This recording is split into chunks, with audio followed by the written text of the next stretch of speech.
right, Pan's Labyrinth, the Labyrinth of the Fawn. Let's get into it real quick. So this is the book from Pan's Labyrinth that came out in 2019. Guilliermo Del Toro with another author.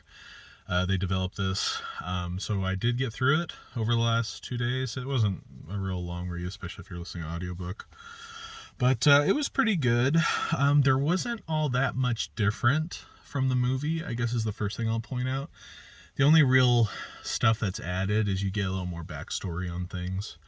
A lot of the local folklore that paints the scene, the types of artifacts and ruins, I guess you say, that Ophelia interacts with.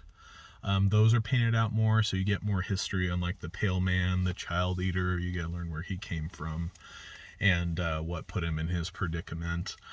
You learn a bit more of the history behind the wolf and kind of where his cruelty comes from a little bit. All in all, like, it wasn't a bad book to get through. Getting a little bit of more of that depth perception definitely helps supplement the movie. In a sense, it's like this was the cut of the movie before editing.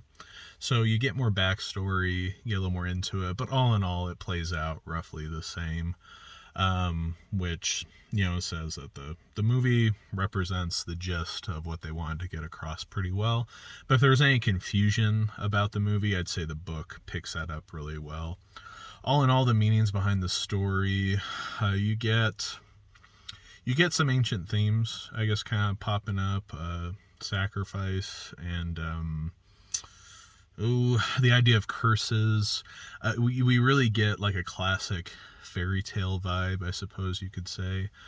Traditionally, fairy tales are like these dark stories, you know, and then Disney comes along and cleans them up, right? So I guess you could say this is kind of a shout out to unmodified fairy tale stories. So there's darkness, there's things that hurt children and stuff, I guess, in like the spirit of Hansel and Gretel, basically, where the witch wants to eat them.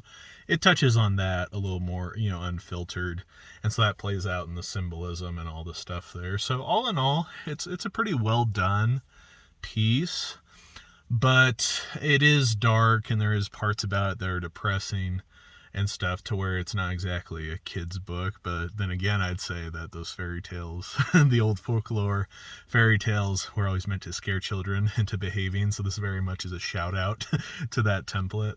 But all in all, I'm glad I got through the book. A little more detail on things like the Pale Man and some of the history behind these characters interacting. You even get a bit more on the fawn. It wasn't bad. So yeah, I'd say it gives context to the movie. But if you don't like dark fairy tales, I'd say just generally stay away from this, because it's not going to make you very happy otherwise. But yeah, I'm happy I got through it. I would recommend it to anyone who wants to flashback or examine some of those old folktale fairy tales. And I guess almost in the spirit of Krampus is kind of the mode that this takes. But, you know, there is redeeming qualities. We do get some of these key ideas of like, you know, royalty of a child, you know, outside of their own life. We kind of get a bit of a shout out to the Eleusinian mysteries in some of these things. The idea that you go through the labyrinth of life, and you hope to, you know, make it to the veil and pass through and become, you know, as the gods, so to speak. So you do see some of these themes play out throughout the story and stuff. So yeah, Pan's Labyrinth, Labyrinth of the Fawn. Not a bad read, good clarification. Don't really recommend it to kids. You know, maybe, you know, a teenager could probably get through it okay. You know, it's dialed down enough and simple enough, I think, for them to understand. Like, there is symbolism that they might miss, but that's not really the focus of the story, to where if you don't understand the symbolism exactly, it's probably fine.